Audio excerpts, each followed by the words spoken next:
నమస్తే. నేను సాయి కృష్ణ. ఈ రోజుల్లో చాలామంది యువకులు చిన్న చిన్న బిజినెస్‌లు పెట్టుకుంటూ సెటిల్ అనేది అవుతున్నారు. అయితే వీటిల్లో ముఖ్యమైనది ఫుడ్ ప్రాసెసింగ్ బిజినెస్. ఈ ఫుడ్ ప్రాసెసింగ్ బిజినెస్‌లో తక్కువ పెట్టుబడితో ఎక్కువ లాభాలను సంపాదించడంతో ఎక్కువగా యువత దీనికి అట్రాక్షన్ అనేది అవుతూ ఉన్నారు. అయితే ఈ ఫుడ్ ప్రాసెసింగ్ బిజినెస్‌ని ప్రోత్సహించడానికి central government of India PMFME అనే స్కీమ్‌ని ఇంప్లిమెంట్ అనేది చేసింది. సో ఆ స్కీమ్ గురించి మనం ఈరోజు తెలుసుకుందాం.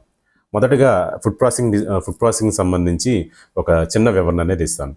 మనకి రైతులు ఏదైతే పంట అనేది పండిస్తున్నారో, ఉదాహరణకి గ్రెయిన్స్ కానివ్వండి, లేకపోతే కూరగాయలు కానివ్వండి, ఫ్రూట్స్ కానివ్వండి, ఏవైతే ఈ పంట పండిస్తున్నారో వీటిని ప్రాసెస్ చేయాలి, షెల్ఫ్ లైఫ్ పెంచేలా చేయాలి, ప్యాకింగ్ చేయాలి. సో షెల్ఫ్ లైఫ్ పెంచడం అంటే ఎక్కువ రోజు నిల్వ ఉండాలి. సో వెంటనే పాడైపోయేది ఇది మనకి పనికిరాదు కాబట్టి, సో ఎక్కువ రోజు నిల్వ ఉండాలి అండ్ ప్యాకింగ్ కూడా చేసి నీట్గా మార్కెట్లోకి రిలీజ్ చేసుకోగలగాలి. అయితే దీనివల్ల వచ్చే లాభం ఏంటంటే, షెల్ఫ్ లైఫ్ పెంచి ప్యాకింగ్ చేయటం వల్ల ఒకటి ట్రాన్స్పోర్టేషన్, అంటే ఎక్కడికైనా పంపించాలి అనుకుంటే, ఎక్కడికైనా ఎక్స్పోర్ట్ చేయాలన్నా కూడా ఈజీగా ఉంటుంది. నైస్ ప్యాకింగ్ అనేది ఉంటే ఎక్స్పోర్ట్ అనేది ఈజీగా అవుతుంది. అండ్ ఫుడ్ కంటామినేషన్ అంటే పాడవటం. సో ప్రాసెస్ చేసిన ఐటమ్స్ వచ్చేసి ఎక్కువ రోజు నిల్వ ఉండటం వల్ల తొందరగా పాడవు కాబట్టి లాంగ్ డిస్టెన్స్ అనేది ట్రాన్స్పోర్ట్ చేయాలన్నా సరే, ఎక్స్పోర్ట్ చేయాలన్నా కూడా ఎంతగానో ఉపయోగపడుతుంది. మూడోది వచ్చేసి దీనివల్ల మన దేశానికి కానివ్వండి, రైతుకు కానివ్వండి ఎంతగానో లాభదాయకంగా ఉంటుంది. ఎందుకంటే ఎక్స్పోర్ట్ అనేది జరిగితే ఎక్కువ లాభాలు అనేది వస్తుంది, వాళ్ళు ఎంతగానో ఉపయోగపడుతుంది. అయితే ప్రాసెసింగ్లో ఎటువంటి ప్రాసెసింగ్ అనేది ఉంటుందనేది చిన్న చిన్న వివరణ. ఉదాహరణకి మినీ రైస్ మిల్ పెట్టుకోవచ్చు, మినీ డాల్ మిల్ కానివ్వండి, లేదంటే oil mill, mini oil mill కానివ్వండి, లేదంటే కూరగాయల్ని కట్ చేసేసి డీప్ ఫ్రీజ్ చేసి ప్యాక్ చేసేసి మార్కెట్ చేస్తూ ఉంటారు. అలాగే పిండిలుగా పౌడర్స్గా తయారు చేస్తుంటారు. ఉదాహరణకి గోధుమ పిండి కానివ్వండి, వరి పిండి కానివ్వండి, అట్లా తయారు చేస్తూ ఉంటారు. వీటికి ఇది కూడా ప్రాసెసింగ్ కింద వస్తుంది. అండ్ ఇంకోటి ఫుడ్ని డ్రై చేస్తున్నారు. ఉదాహరణకి టమాటా కానివ్వండి, అల్లం కానీ, వెల్లుల్లి కానివ్వండి, లేకపోతే మ్యాంగో కానివ్వండి, ఫ్రూట్స్ కానివ్వండి, కూరగాయలు కానివ్వండి, వీటిని డ్రై చేసి ప్యాక్ చేసేసి అయినా మనం మార్కెట్ చేసుకోవచ్చు. ఎక్కువ రోజు నిల్వ ఉంటుంది. డ్రై చేసిన ఈ ప్రొడక్ట్స్ వచ్చేసి పాడవు తొందరగా, తర్వాత మనం వంటలో కూడా వాడుకోవచ్చు, లేకపోతే డైరెక్ట్గా కూడా డ్రై ఫ్రూట్స్ కూడా తినొచ్చు. వాటిని పౌడర్స్ కూడా చేస్తున్న వాళ్ళు ఉన్నారు.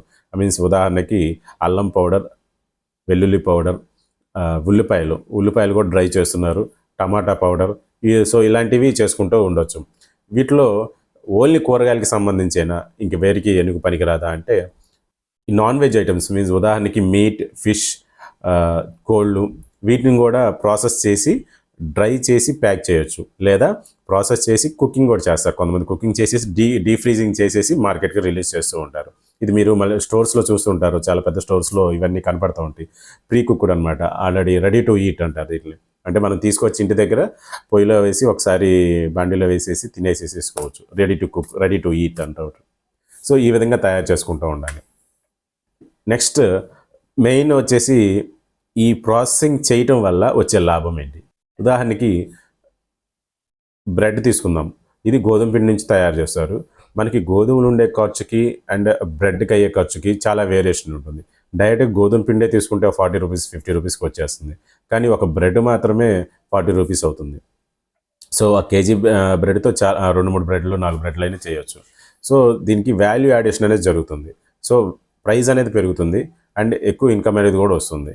డైరెక్ట్గా గోధుమలు అమ్ముకోవడం కన్నా గోధుమ పిండి లేదా బిస్కెట్స్ ఇట్లా తయారు చేసి, గోధుమ పౌడర్ కానివ్వండి, అంటే గోధుమ పిండి కానివ్వండి, ఇట్లా తయారు చేస్తూ వెళ్తాం వల్ల, వాటితో రకరకాల స్నాక్స్ తయారు చేయడం వల్ల సో ప్రొడక్ట్కి వాల్యూ అనేది యాడ్ అవుతూ ఉంటుంది, ఎక్కువ లాభం అనేది కూడా వస్తూ ఉంటుంది.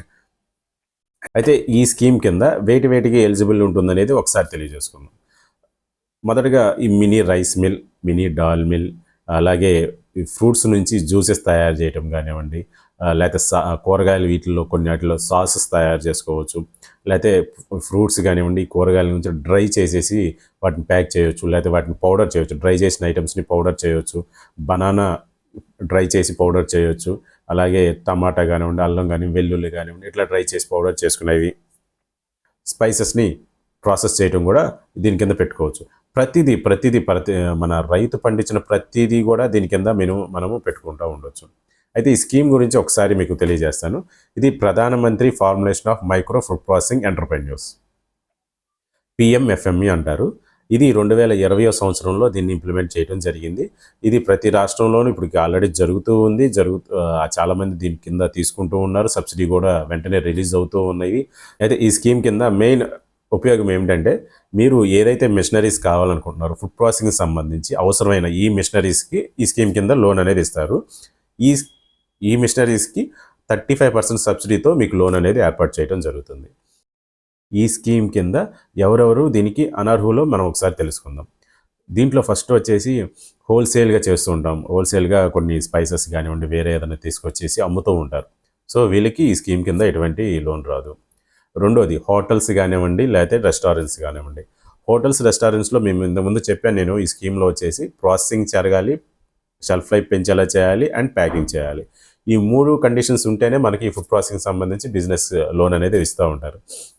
కానీ ఈ హోటల్స్లోనూ వీటిలో ఆ రోజుకి ఆ రోజే ఉంటుంది తప్ప ఎక్కువ నిల్వ ఉండే ఐటమ్స్ అనేది ఏముండవు కాబట్టి దాని కింద ఎటువంటి లోన్ అనేది రాదు. రెండోది రీసేల్ చేస్తాం, మేము వేరే వాళ్ళ దగ్గర నుంచి కొని రీసేల్ చేసుకుంటూ ఉంటే దానికి సంబంధించి కూడా ఎటువంటి లోన్ రాదు. ఓన్లీ మ్యానుఫ్యాక్చరింగ్, వీళ్ళు ఎవరైతే మ్యానుఫ్యాక్చరింగ్ చేస్తుంటారో వాళ్ళకి మాత్రమే ఈ లోన్ అనేది ఏర్పాటు చేయడం జరుగుతుంది. అలాగే ఆల్కహాల్ తయారీకి కూడా ఈ స్కీమ్ కింద రాదు. అలాగే వాటర్ ప్లాంట్కి కూడా ఈ స్కీమ్ కింద ఎటువంటి లోన్ అనేది రాదు. ఈ స్కీమ్ కింద అప్లై చేసుకోవాలనుకుంటే, సో ఇండివిజువల్ పర్సన్ అయితే ఫస్ట్ వాళ్ళ PAN, Aadhaar, address proof, bank statement, 6 months bank statement and quotations. Existing person అయితే వాళ్ళు కూడా PAN, Aadhaar, address proof, 6 months bank statement, quotations plus ఉద్యమాదారు, ఫుడ్ లైసెన్స్ అండ్ 3 years పాటు ఉన్న ఐటీ రిటర్న్స్. ఆల్రెడీ 3 years అయ్యి ఉంటే 3 years ఐటీ రిటర్న్స్, లేదా 1 year అయితే 1 year అనేది ఇస్తూ ఉంటారు. సో తప్పకుండా ఈ వీడియో అందరికీ ఉపయోగపడుతుందని నేను కోరుకుంటున్నాను. అలాగే ఎవరైతే ఇంట్రెస్ట్ ఉన్నారో వాళ్ళు కింద ఇచ్చిన ఈ నా నెంబర్కి ఫోన్ చేసినా మీకు డీటెయిల్స్ అనేది చెప్తాను. లేదంటే కింద ఇచ్చిన లింక్లో అయినా సరే మీ డీటెయిల్స్ ఎంటర్ చేస్తే తప్పకుండా నేనే కాల్ చేసి మీకు సర్టెన్ డీటెయిల్స్ అనేది కావాల్సినవి ఎంటర్ చేస్తుంటాను.